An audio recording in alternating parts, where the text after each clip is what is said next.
In this business, if you do it right, you find a guide, whether it's me and Jose or somebody else, they equip you with what to say and how to say it, best lead sources, you can raise a lot of cash. And if you live within your means and invest in yourself and in assets over a 15 to maybe 20-year period, you could be completely financially free and independent. Now, if you add in vehicles like rev share and stuff like that, it could be even faster because it has the capacity to build wealth very quickly. If you start in your 20s, like in your mid 40s, there's a super high degree probability if you stick with that over time, like you'll be fine. Like you won't work for money anymore. You won't have to go on listing appointments anymore if you don't want to. And that is the exception. It's not the rule.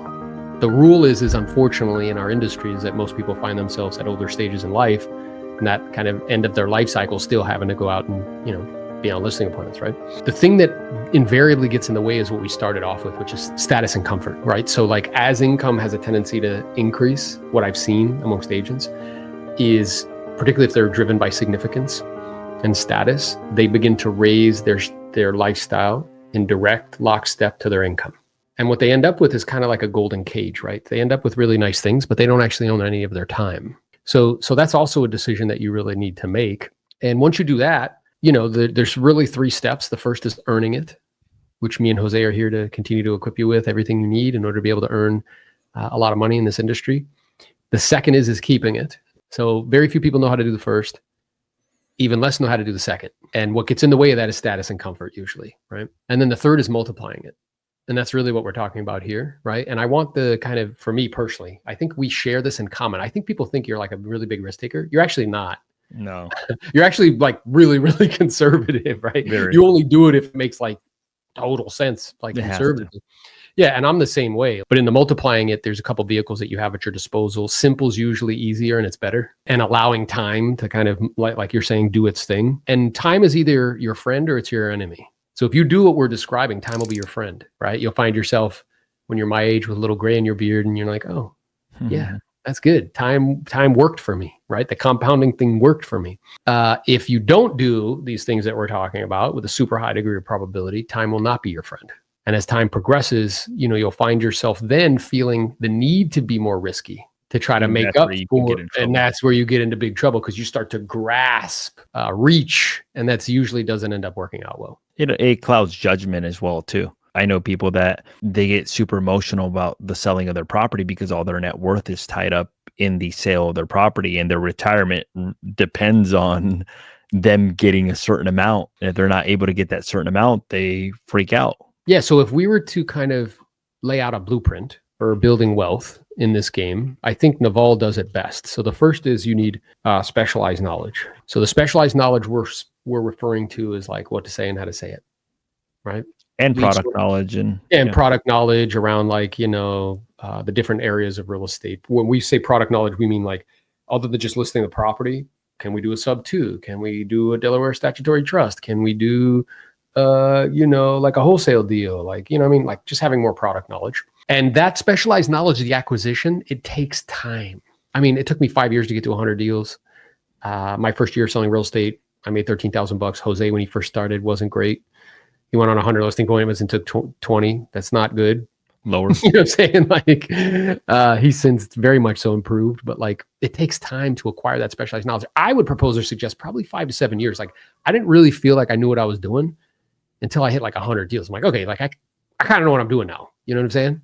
So it's just, if it's not worth doing for a decade, it's not worth doing for a day. Get proximity to people who can give you that specialized knowledge and who are available to you and are reliable and capable. The second thing you need are tools. Tools are things like lead sources. They're things like CRMs, lines of credit, perhaps. Those are tools. And then the third thing you need is leverage.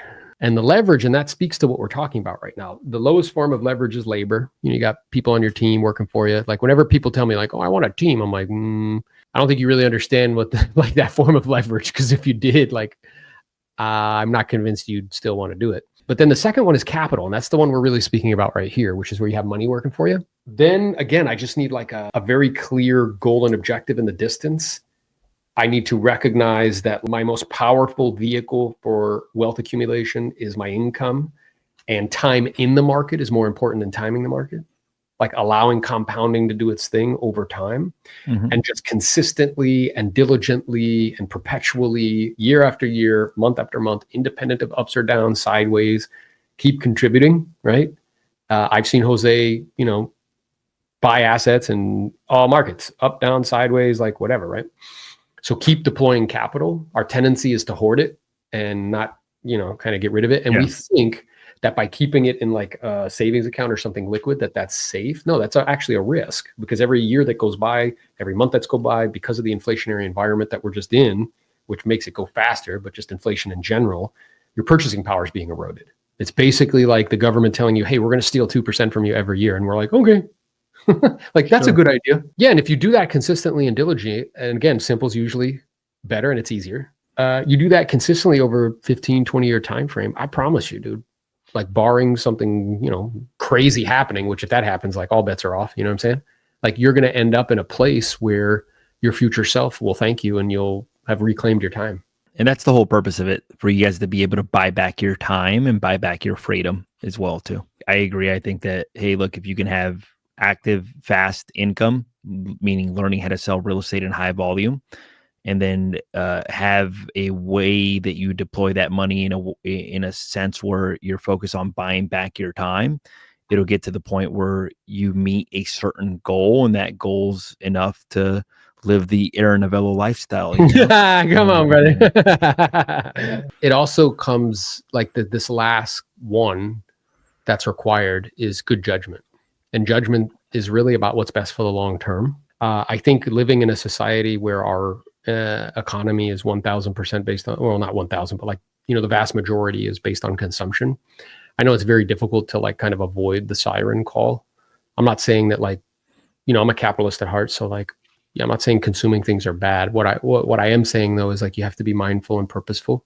If all it took was hard work, then the donkey would own the farm. Mm-hmm. So like if you're somebody who's like, yeah, dude, I'm super hard working and blah, blah, blah. But like if you're not creating a plan, if you're not being intentional, if you're not being purposeful in the way that we're describing it, this blueprint, which by the way, you don't need a PhD to understand what we just said. If you are diligent and if you're not purposeful, if you're not diligent, if you're not intentional, then you will just like in Alice in Wonderland, when the Cheshire Cat says to her, where do you want to go? And she's like, I don't know. He's like, okay, well, any path will do. You'll just end up in a destination and wonder how you got there. But it was really these kind of a lack of being clear on whether it's status or comfort or time freedom and location freedom, a lack of understanding like, hey, I need to be pouring into myself so I can earn more revenue, right? Yeah. A lack of clarity around like having an actual investment like plan, right? Like, what am I going to put capital into? Do I want to be active? Do I want to be passive? And then sticking with it year after year, month after month, rain or shine, just keep doing it. And letting, the markets and compounding and all that do its thing. If that is something that you aspire to, that blueprint will help you get there for sure.